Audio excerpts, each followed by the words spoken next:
আসসালামু আলাইকুম আমার প্রিয় বন্ধুরা। আশা করি তোমরা সবাই ভালো আছো আর আমিও ভালো আছি। আর প্রতিদিনের মতো আজকেও আমার বন্ধুদের সাথে মজাদার একটা রেসিপি শেয়ার করতে চলে আসলাম। মা আজকে বাসায় সেহরির জন্য রান্না করছে মুরগির মাংস আলু দিয়ে।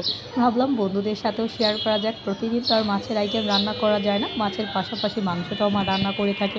আর সেহরির সময় আমাদের পরিবার সবাই মাংসের আইটেমটাই ট্রাই করে থাকি, কারণ সেহরির সময় মাছের আইটেমটা তেমন একটা খাওয়া হয় না।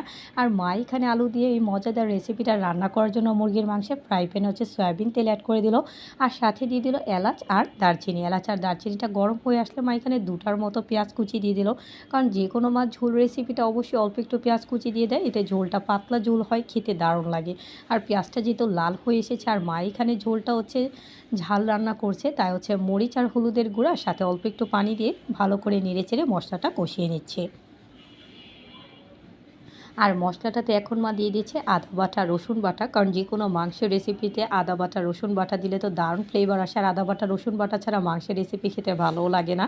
আর সাথে দিয়ে দিচ্ছে মা অল্প একটু জিরা বাটা, এতে দারুণ একটা ফ্লেভার আসবে মাংসের রেসিপি থেকে। দিয়ে ভালো করে নেড়েচেড়ে মশলাটা কষিয়ে নিচ্ছে। আর মশলাটা এখানে কষানো হয়ে গেলে মা মশলাটাতে একে একে মুরগির মাংসের পিসগুলো ছেড়ে দিচ্ছে।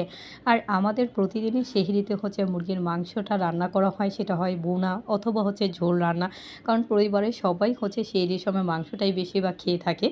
আর এখন মা মাংসগুলো একে একে দিয়ে ভালো করে নেড়েচেড়ে মশলাটাতে মাংসগুলো কষিয়ে নিচ্ছে। আর সাথে দিয়ে দিচ্ছে এখন মা পরিমাণ মতো লবণ দিয়ে আবারও ভালো করে লবণটা দিয়ে নাড়াচাড়া করে কষিয়ে নিচ্ছে ভালো মতো।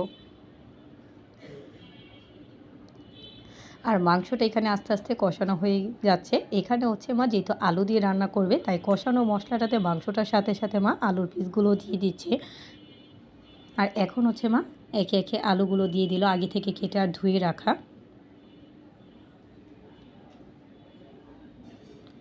আবার আলুগুলো মা দিয়ে দিল, আর আবার এখন ভালো মতো নাড়াচাড়া করে নিচ্ছে কষানো মশলাটাতে। আলু মাংসটা ভালো মতো কষিয়ে নিন, আর আলুটা যেহেতু গলতে একটু সময় নেবে, তাই আগে থেকে একটু কষিয়ে তারপর মা পানি দিয়ে দিবে। আর মা এখানে মাংস আর আলু দুটোই কষিয়ে এখন বেশি করে পানি দিয়ে দিচ্ছে, যেহেতু সন্ধ্যার সময় সেহরির সময় খাওয়া হবে, ইফতারের পর তারপর সেহরির সময় খাওয়া হবে, তাই বেশি করে পানি দিয়ে দিল।